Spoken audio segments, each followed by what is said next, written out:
সকালে ঘুম থেকে উঠে ব্রেকফাস্ট সেরে একটা গাড়ি ধরে বেরিয়ে পড়লাম জলদাপাড়া ফরেস্টের দিকে। আজ কিন্তু বৃষ্টি আর নেই। আজ ঝলমলে আকাশ, সবুজ আর সবুজ, চারিপাশ আকাশে পেঁজা তুলোর মতো মেঘ, আর নিচে শুধুই সবুজ। আমরা এসে পৌঁছালাম জলদাপাড়া ফরেস্টে। ভাগ্যক্রমে শেষ সাফারির টিকিটটাও জুটে গেল আমাদের। 3টের সময় লাঞ্চ সেরে ফরেস্টের দিকে রওনা দিলাম।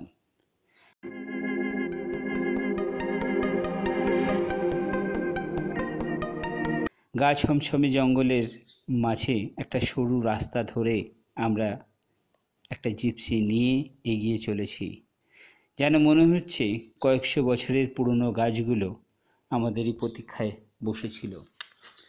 তারপর যেতে যেতে দেখা হলো একটা পাখির সাথে, নামটা হলো ধনেশ পাখি।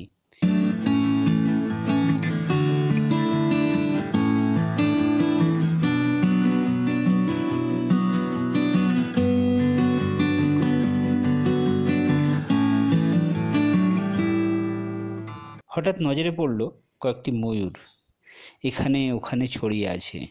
আপন মনে আমাদের যেন পাত্তাই দিচ্ছে না।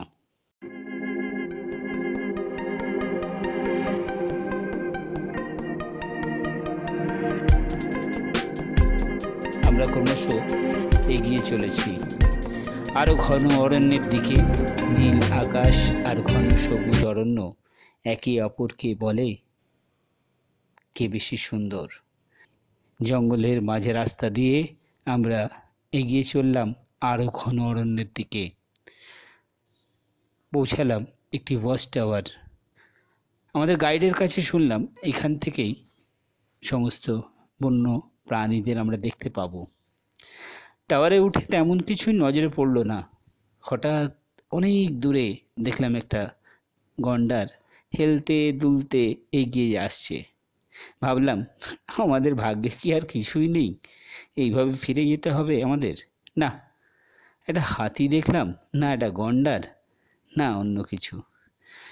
হ্যাঁ, মাঝে মাঝে দু একটা হরিণ দেখেছি, তবু ঘাসের ভেতরে ঢাকা। বিফল মনোরথে আবার গাড়িতে উঠতে যাচ্ছি।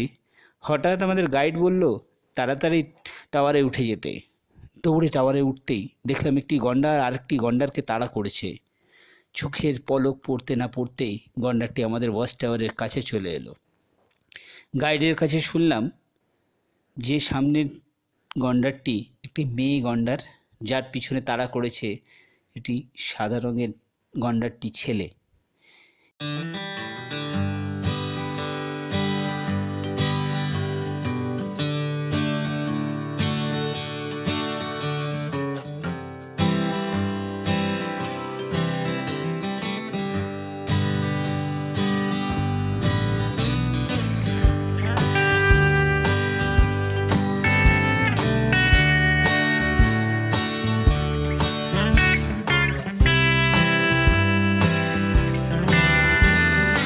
কালো গন্ডারটির গায়ে দেখছি রক্ত ঝরছে। এত মোটা চামড়ার পাশ দিয়েও তার মানে যথেষ্ট লড়াই করেছে। যে লড়াইটা আমার চোখে পড়েনি, তারা ছুটে আসছে, তাড়া করেছে, সেটাই আমরা দেখতে পেলাম। আমাদের ফিস ফিস আওয়াজে গন্ডারটি এদিক ওদিক তাকিয়ে ধীরে ধীরে চলে গেল।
কিছু সময় পার করে ফিরে এলাম সেই সবুজ বনানীর মধ্যে পথ ধরে। তখন সন্ধ্যা নামছে, মনের মাঝে এক অদ্ভুত আনন্দ। জঙ্গল সাফারিতে এমন দৃশ্য পাবো আমাদের কল্পনাও ছিল না। আজ তবে এটুকু থাক, বাকি আমরা আবার ফিরে আসছি এক নতুন জায়গা নিয়ে। বন্ধুরা, আমাদের ছবি যদি আপনাদের ভালো লাগে তাহলে অবশ্যই সাবস্ক্রাইব করতে ভুলবেন না। আমরা আরও ভালো ভালো ছবি আপনাদের কাছে উপহার দেব। অবশ্যই নোটিফিকেশন বেলটাও অবশ্যই প্রেস করবেন, যাতে সবার আগে আমরা পৌঁছে যাই আপনাদের কাছে।